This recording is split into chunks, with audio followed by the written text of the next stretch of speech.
really, just appealing for some help and support for Britain's trans community who currently face genocide.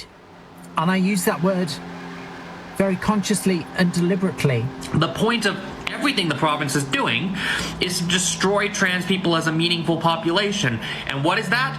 That's genocide. Any defense for Labour at this point is supporting the ongoing democide of trans children. The erasure of a group from public life is a step towards an attempt to erase that group's existence, which is the very definition of genocide. Is what is happening in the US to trans people a form of genocide? Yes. These laws and directives, and many that I haven't even spoken about, both individually and collectively, are an attempt to commit genocide against trans people. The constant aura of fear that conservatives are trying to build up around trans people in sports, in bathrooms, etc., is a clear manifestation of the seventh stage of genocide. By definition, we are in progress toward genocide against trans people. Tried to remove them from public services, from the military, remove the healthcare. Like, all of these things are absolutely the start of real genocide action. My government, the Labour government, the UK's government, they're committing genocide against trans people. There are people who have been responding to the video I did about Trump's words about trans people saying, that's not a genocide. So I know that they want me and people like me, people like you, if you're trans, to feel shame about our transness. That is a goal. They want to eradicate us. And if they make examples of people like me and my gorgeous friend Dylan, then they are one step closer to that eradication. Can you ever imagine living in a country that was accused of genocide on transgender people who are apparently protected under our Equality Act? Oh, we do. Have a look at this. What if I told you that the UK is under a genocidal alert for trans and intersex people? That's exactly what the Lemkin Institute for Genocide Prevention recently declared in its Red Flag Alert on anti-trans and intersex rights in the UK. I'm not trolling you. This comes from the Lemkin Institute. The Lemkin Institute agrees with me. The Lemkin Institute for Genocide Prevention. When genocide prevention experts raise a red flag, you don't debate semantics. You stop, you reflect, and you act. What motivates a person to tell a vulnerable demographic that their situation is worse than it really is? What benefits them to do so? When a person claims there is a potential or ongoing genocide, ask yourself, what authority do they have to do so? Are their claims logically sound? Does the situation as presented compare with other recognized historic and current genocides? For several years now, the narrative of there being an ongoing genocide of trans people in Western countries, particularly the UK and the USA, has been bubbling away in the background. Whilst often these claims are being made by independents such as small content creators on YouTube and activist accounts on X, Blue Sky, and other social media platforms, behind these is an increasing push from sources that carry clout and perceived authority on the subject of genocide. These claims of trans genocide are false, offensive to those affected by recognized genocides, and reckless towards the mental health of a group already prone to perceived persecution and mental illness. On YouTube, for example, it's been easy to ignore or laugh off, if mostly because of the kinds of YouTubers pushing this rhetoric and the haphazard, occasionally even comical way they go about it. We've got Council of Geeks, who equates banning the medical transition of minors and anti-drag bills with active genocide. So, let us get back to our remaining 3 acts of genocide and address causing serious bodily or mental harm to members of the group. 2 relevant laws to bring up around an act such as this would include Georgia Senate Bill 140 and South Dakota House Bill 1080, both of which ban gender-affirming medical treatment for trans youth. And who talks about the alleged forcible transfer of children from a group of people by turning the example on its head and talking about trans kids potentially being removed from the care of affirming parents. Earlier this year in Florida, Senate Bill 254 was introduced. In its current form, this law would classify any gender-affirming care granted to a minor as unjustifiable conduct and serious physical harm. So is the genocide against the parents now? Would any of this even reduce the number of trans people? By your logic, aren't they all just going to transition once they reach adulthood anyway, and thus have the option to have their own children? It almost seems like transitioning people as early as possible would be the worst action to take in that regard. Putting the P in AGP, we have poly people, whose main argument seems to be, that they want the right to say it's a genocide without pushback, even if people disagree. Is your position basically that trans people obviously are facing a threat in today's society, but you're kind of like tone policing trans people by telling them, like, you can't use that word to describe this very obvious threat to your survival? Yes, and it also plays into tropes like you're crazy, you're too emotional, you're just, you're running around like your hair, like it just brings out the worst in people. Although notably, Polly has no issue tone policing others who make arguments they don't personally like, regardless of merit. You're nitpicking in a way that looks like a transphobe would do. Why do you go out of your way to do that? And perhaps underscore the very simple understanding that the average person needs to have to accept our reality by being, overly like debate bro-y about it. The same reason that I get on people when they say like, oh, well, I just have a girl soul or like a boy soul. The same way that I get on people like that. It's a stupid fucking argument and it's not true. Brain sex science is unfounded. We've got Luxander, who unironically argues trans people are being dehumanized whilst preferring to be called an it.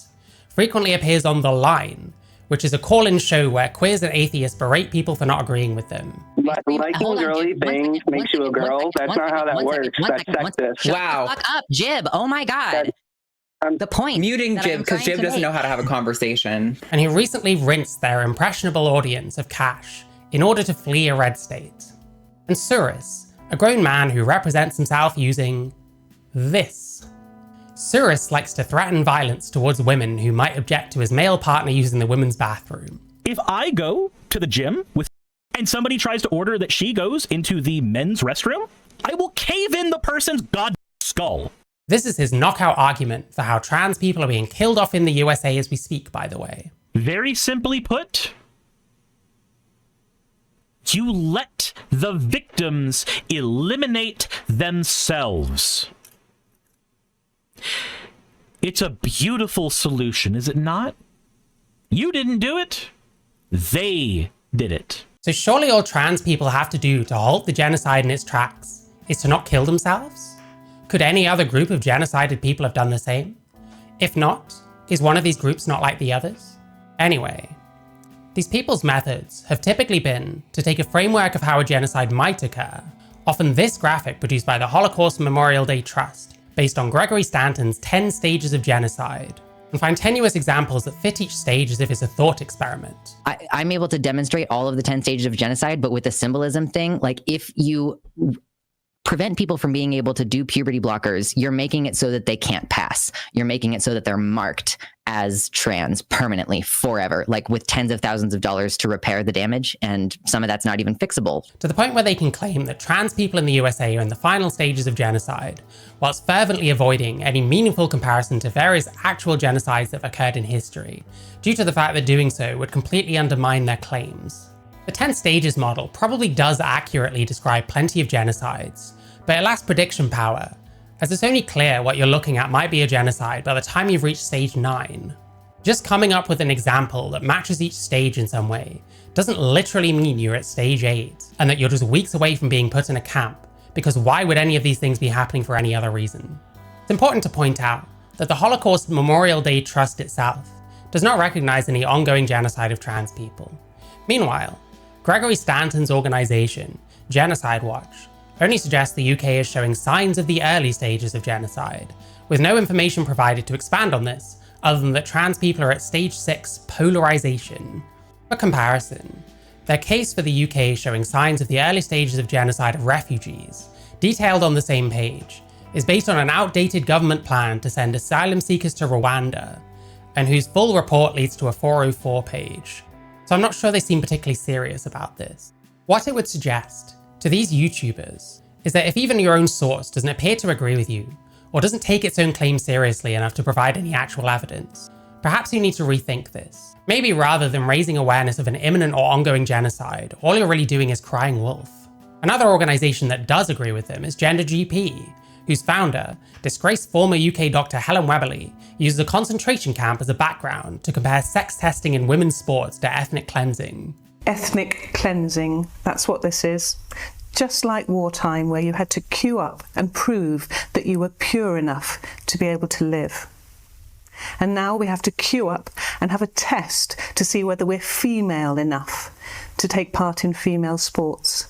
Absolutely disgusting behaviour. And who is sounding the alarm on trans genocide based on an Instagram post by the non-binary barrister. The UK Supreme Court ruled in April 2025 that the term sex under the Equality Act must mean biological sex. That sparked a wave of backlash. The EHRC issued an interim update guidance, effectively excluding trans people from single-sex spaces, denying their privacy and erasing intersex identities. The Lemkin Institute warns that this isn't just harmful, it follows the 9th pattern of genocide, denial of identity. They say it's part of an intentional process of erasure, fueled by government rules and hostile media framing of trans and intersex people as other. And a report by the Lemkin Institute.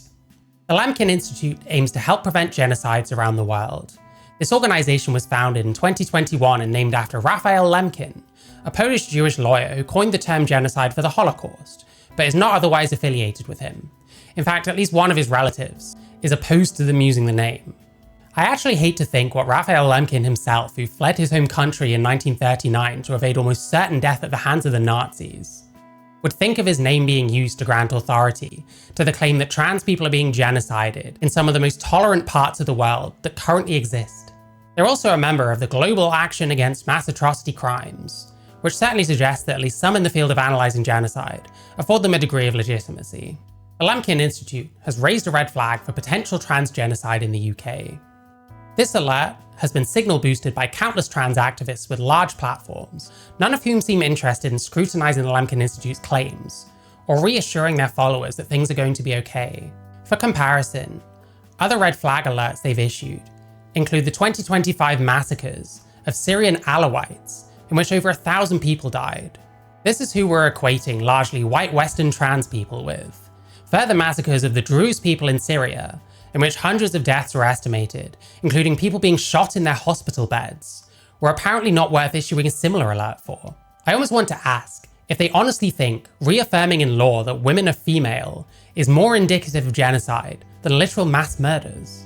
It's important to understand that the Lemkin Institute doesn't really have any particular authority on this subject, beyond employing people with certain university degrees and work experience. And so what matters is the strength of their arguments. Unfortunately, their arguments are not very good.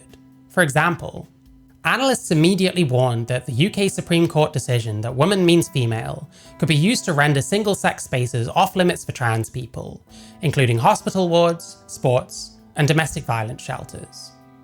This comes despite the interim guidance and updates so far, making it clear that for necessary facilities such as toilets and hospital wards, trans people should only be able to be excluded from both sex facilities where an alternative is provided and available, meaning that what these analysts are warning would almost certainly be illegal. Meanwhile, domestic violence shelters are frequently women only, despite men also experiencing domestic violence. Yet we aren't going to make the case that men are a potential target of genocide, although I'm sure using the 10 stages, you probably could if you tried hard enough. In cases of domestic abuse, emergency housing must be provided regardless of sex. They also frequently make bizarre opinionated claims such as this. The EHRC has, in the past few years, seemed to become a lobby group for erasing the rights of intersex and trans people on the basis of gender-critical views. This has been explicitly confirmed by a leader of the UK's official opposition, Kemi Badenoch. It's unclear what's being referenced here, as this statement is not sourced. In fact, no sources are listed throughout the article. So when they state that gender-affirming care for youths has been found to have positive mental health and psychosocial functioning outcomes, no evidence is produced. Meanwhile, studies such as that published by Joanna Olson-Kennedy in 2025, which she initially refused to release for fears of it being used politically, continue to find negligible improvements to the mental health of minors receiving gender-affirming care. It's often treated as if there's scientific consensus behind gender-affirming care for minors, but that really isn't true. There's evidence for and against, but a lot of the power in the field of transgender medical care is held by groups like WPATH. Lemkin Institute also states, despite the ongoing efforts of gender-critical groups to manipulate facts, there is no evidence of any danger posed by trans women to the safety of cis women prisoners, and that trans individuals pose exactly zero threat to the safety of cis women. The victims of Justine Randall Pizarro, who punched and stamped on a female inmate's head, and Karen White, who assaulted female inmates whilst on remand, would beg to differ. Demi Minor in the US got 2 inmates pregnant. Tara D'Souza in Canada was witnessed breaking a female inmate's ribs during an assault, whilst a whistleblower in Minnesota reported sexual harassment and intimidation from male sex offenders towards other inmates at MCF Shakopee. In the UK, figures from 2 separate years produced by the Ministry of Justice suggest that incarcerated trans women are far more likely than men or women to be sex offenders per capita, even accounting for those coming out post-offence and how infrequently sexual assaults are prosecuted. At the very least, this suggests that sexual assault statistics vary in rates of offence by sex. Whilst these examples are anecdotal and thankfully rare, that's not the claim the Lemkin Institute made. Accuracy and honesty cost nothing. You should be able to highlight the rarity of these kinds of events without gaslighting women who have been victimised by trans women. All of this is to say that this red flag alert for genocide of trans people in the UK is poorly argued, unsourced, unserious, doesn't even demonstrate how trans people are losing rights rather than privileges, such as the ability to conceal one's birth sex, let alone demonstrate how we're being genocided, and frequently devolves into rhetoric and opinion-based claims. In fairness, they do provide evidence in the form of various news articles republished on their site, under the heading, Genocide in the News, which for some reason hasn't been updated since July 19th. Among news stories about the ongoing military campaigns in Gaza, in which tens of thousands of civilians have lost their lives, there's been an increasing focus on news stories regarding trans people. Framing this mixture of stories in this way would give the initial impression that, for example, the situations faced by those in Gaza and trans people in the UK are comparable in gravity. It leads to a whiplash effect, where one article discusses hundreds of Gazans being killed as they seek aid, whilst on the same page you have a transgender judge disputing the UK Supreme Court's ruling on what a woman means. Moreover, they claim an act of genocide is occurring in Sudan as part of a war that is still ongoing to this day. Yet most recently, there's apparently been almost nothing there worth reporting. A July 14th article about more than 200 people being killed by Sudanese forces didn't make the cut. But in all fairness, I can't really blame them for instead prioritising such harrowing news as this. An article from Pink News about Park Run, characterising an event where world-class athletes compete for world records as a non-competitive fun run, rather than an inclusive event with an opt-in competitive element, in which Labour MP Jonathan Hinder apparently slammed for allowing trans people to participate. In reality, Hinder's criticism, whilst vague, was that parkrun were allowing male runners to sign up as female and compete for women's records. So that doesn't really stack up to me as evidence that the UK is on the brink of trans genocide. Maybe this one fares better. Unfortunately, it's written by Sophie Molly, a would-be politician who was deselected by the Scottish Greens for harassing J.K. Rowling on Twitter. And its evidence is one trans woman having to urinate in a separate room for the rest of their dance class, another having to use the men's toilets at work, and another being told they couldn't use the female-only changing rooms in Primark. Truly, these are the great injustices of our time. What about this one? Erin in the Morning uses Twitter as a source for anti-trans extremists, fact-checks the theory of trans identity having a component of social contagion using a whopping 2 studies, and attempts to discredit the notion of ROGD. Marcy Bowers, however, disagrees. Gender identity is established by the age of 4, 5, 6 years old. In most cases, but what I do find troubling is that more adolescents are presenting not with a history all the way back to childhood, but coming de novo in their teen years. Moreover, presenting a theory to account for the sharp rise in teenage girls transitioning is hardly a genocidal act. So if there is so little evidence of a genocide being perpetrated, or even prepared against trans people, why make these claims?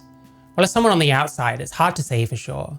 Some of the proponents of this belief that we're being genocided certainly at least claim that they're doing so out of having genuinely identified a pattern. What's more likely to me, though, is that at least some of the people making or amplifying these claims, particularly those with perceived authority or large platforms, probably don't sincerely believe there's a genocide waiting in the wings. Rather, they treat this as a call to action, an invitation for more trans people to take to the streets and chant slogans. We will not live in fear. We're queer. We will not live in fear. So our first speaker. Why are they living in fear? Do you live in fear? They most likely believe that things are at least adverse for trans people right now, but just calling a situation adverse is not as compelling, and I guess the flagrant disrespect to victims of actual genocides are an afterthought. I think this tactic completely disregards the mental health of their audience. If you're constantly being told the demographic you belong to is under threat, if words like suicide are constantly being used in conjunction with a term that describes you, you're more likely to internalize that. It's going to potentially exacerbate any existing mental health issues or pre-existing feelings of hopelessness. Moreover, I think that obvious exaggeration or outright lying is a fast way to turn people away from your cause. If you're going to advocate for, or on behalf of a group of people, the least you can do is be honest with them. If you want to gain the support of people, a lie is an extremely shaky foundation to base that upon. Believe it or not, people rarely appreciate being lied to. Too often I'm hearing from gender-critical people who are former trans-affirming progressives who aren't becoming super right-wing. I used to believe that trans identity was valid and correct and socio-politically valuable, as did many people who are now gender critical. We do all change our opinions on things. They're just getting the feeling that someone's pissing on their boots and telling them it's raining. More than anything, I think we're seeing an attempt to get people to think as little as possible about what they're being presented with. If a barrister, or a gender-affirming care provider, or an NGO, or even a trans person makes a claim like this, you're more likely to listen because of the perceived authority they have. These people are banking on you, taking them at their word. When genocide prevention experts raise a red flag, you don't debate semantics. If you're sincerely worried about the welfare of trans people in the current climate, I would urge you to stop amplifying these kind of voices. Stop tweeting at JK Rowling or whoever else every single day, and instead just be there for the trans people in your life. Be a friend to them. Be a reason for them to keep going. Aside from this, I would like to invite people to question everything. Don't take anything at face value. Don't find excuses to turn your brain off and accept someone else's narrative. Extraordinary claims require extraordinary evidence. Push back against ideas you disagree with, even if it might make you unpopular. The truth is worth far more. Thank you for watching. Please let me know what you think in the comments. I usually stream and react to videos, but I'm going to be making more scripted content, as I think it's important to consolidate my thoughts on various topics. Please like the video if you enjoyed, and consider subscribing to my channel, or even joining if you would like to support me further. Thank you to my channel members, to those who have subscribed on Twitch, and to those who support me on Patreon.